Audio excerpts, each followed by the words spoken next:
the man that canceled my date on Friday night 2 hours before sent me this text at 9 p.m. on Sunday night, and I had to share it.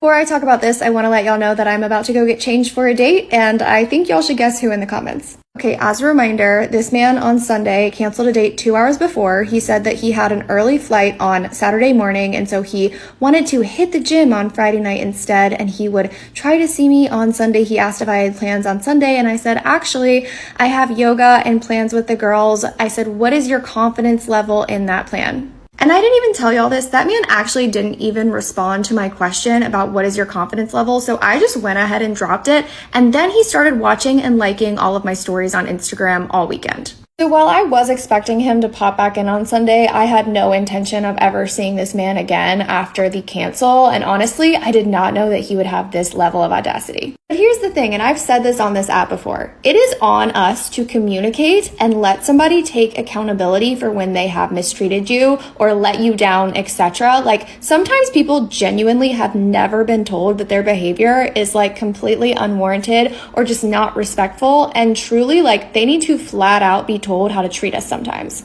Before any trolls say that I'm asking for too much, I truly am not. I expect my friends, my coworkers, my family members, and particularly men that are trying to take me out for the first, second, third, fifth, 10th time to respect my time 100%. If they're looking to, like, I don't know, get to know me for the first time, not do this. Also, before you want to comment that this man genuinely just doesn't like me or doesn't respect me, that is very clear. You do not need to tell me. I'm not hurt over it. I totally see that and get that. But what you're not going to say is that I'm not valuable as a person and I don't deserve respect and I don't deserve to be treated well. We all deserve that. So you can absolutely miss that with me in the comments. Anyways, I want to show y'all what I said and how I said it because I think I did a pretty good job here at holding him accountable and honestly just being very open and communicative about how this behavior doesn't work with me and honestly shouldn't work for anyone. And I also feel like I've come a long way in respecting myself over male validation. I would rather be alone than be with somebody that doesn't show up for me, and that is the energy that I hope we're all on in 2024, whether you are a man or a woman. So I think I did a good job at telling him what was up, being very honest and giving myself the space to go ahead and move on to somebody that's going to show up a little bit better for me. So this is what I said. This man says, are you up for a quick bite and beer with me? I'm at the gym. Of course he's at the freaking gym. Well, I swear I cannot make this up, but it sounds made up. I get it. Okay, and I was a little bit sassy, but nice. I think I was nice. I said, I mean this in the nicest way possible, but literally what?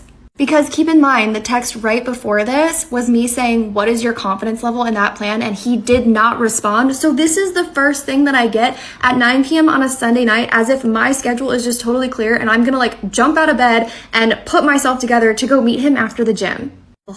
So he put a question mark on that and he says, sorry, not following, are you upset? This man clearly has not been cooked before, but you know what? I don't cook in my own kitchen, but clearly I cook in my text messages. So this is what I said to him, and I hope that he understands how to treat a woman moving forward. Again, a little bit of a sassy start now that I'm reading it back, but you know what? Deserved. I said, love, I turned down 2 dates and a girls' night Friday night to lock in our plans. And then you asked me to plan for Sunday and you couldn't even respond on if you had any confidence in that. And at 9 p.m. on said day, you're back again. I'm not upset. You just haven't been respectful with my very limited time. So your casual late night question to me doesn't really make me want to consider it. And I'm not sure who would. This is where the plot thickened, and honestly, if I had gone out with him more or had like real feelings for him, I might have been swayed by this. I think he did a good job at taking accountability and communicating with me. However, I just feel like he still didn't really understand it, and I knew I did not want to see him again, so I just didn't respond. But I'm gonna read to you what he said, and you tell me what you think about this. He said, okay, I understand now. I'm sorry about that. Friday wasn't intentional. I was stressed about the AM flight, which I ironically ended up missing. Are you kidding me? I admittedly need to work on communication, so I get now how this would rub you the wrong way. I was feeling recharged after a really busy couple of days and wanted to see you. I just don't know if that last part was meant to like make me feel better, but so many pieces of this response honestly made me feel worse. And again, I appreciate him writing it out and being thoughtful and apologizing, but I just feel like this doesn't make me feel like he gets it at all. Also, add in this context that this man landed at 12:30. So from 12:30 to the time that he like got home, got his dogs, he went to the gym again. After the gym was when he decided, hey, I think I would like to see her.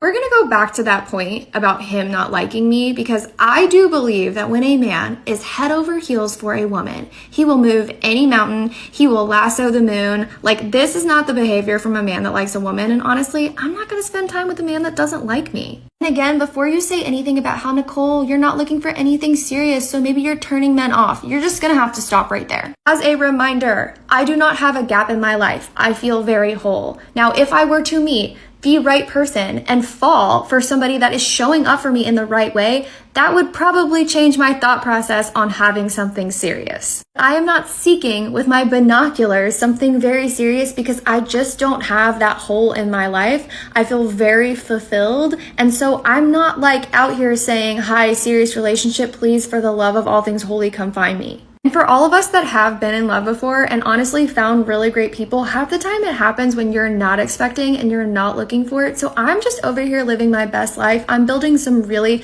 important things for my future and having a great time with all of my close friends and my connections. And honestly, I just don't feel like I need to add this kind of energy to my life at all. So we're going on dates and we're talking about it on the internet. We're being very respectful of everyone involved. We're keeping people anonymous. Nobody has ever been talked ill about unless they've done something a little bit unhinged. And you know what? That is okay. Everyone is okay. We are making it. Anyways, I want to hear what you guys think about his response. I feel like parts of it were good. I feel like parts of it were weak. I'm never going to see this man again, so it honestly doesn't matter. But for all of us having an educational moment, I do want to hear what you have to say about parts of this and if you would accept it as an apology and if you would ever go out with this man again. Now, I'm going to go get ready for my date, but I want to hear if you guys think I'm going out with somebody new or somebody that we've already talked about. Okay, what do we think?